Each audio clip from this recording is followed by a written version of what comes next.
महाराष्ट्र बंद आणि अकलूज बंदच्या अनुषंगाने तुम्ही डॉक्टर बाबासाहेब आंबेडकर चौकात आहात.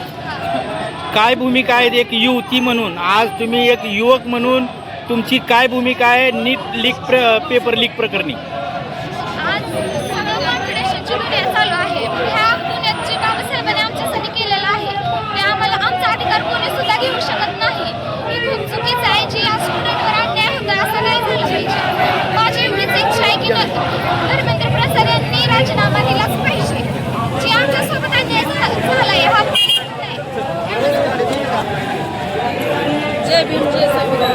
आज दिल्लीमध्ये जनता या ठिकाणी विद्यार्थी लाठीचार मारहाण नको त्या प्रकारे पोलिसांनी जो गैरवापर त्यांच्या हक्काचा केलेला आहे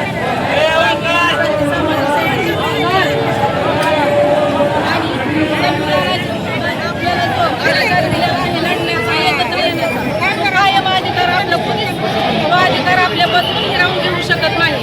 अशा सरकाराला आपण ह्या खुर्चीत खाली मुठी वर पाय करणं गरजेचं आहे. त्यासाठी आपण सगळे एकत्र आलेलो आहोत. ही एकी आमची कोणीच कधीच तोडू शकत नाही.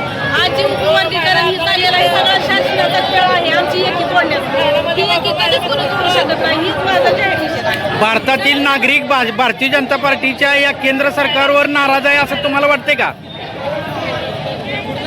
तसं म्हणजे स्पष्ट मी सांगू शकत नाही. कारण ही जी आहे ना एक सिस्टमचा खेळ आहे. ह्याचा असं आम्हाला पूर्णपणे सांगता येणार नाही. खेळ खेळतोय नागरिकांबरोबर खेळतोय अशा सरकारला काय अधिकार आपल्या सगळ्यात फक्त भांडणं आणि भांडण लावून प्रत्येक विषय दाबायचा प्रयत्न करतोय. एक नवीन विषय आला की ती विषय दाबायसाठी काहीतरी विषय काढायचा ती विषय मागं पडतोय. असं प्रत्येक विषय मागं दाबायसाठी नवीन काहीतरी सुरुवातच आहे. वर्गीकरणाचा विषय ती दाबायसाठी त्यांनी वेगळा विषय प्रत्येक वेळेस नवीन काहीतरी चाललेलंच आहे प्लॅनिंग सरकार. अशा सरकार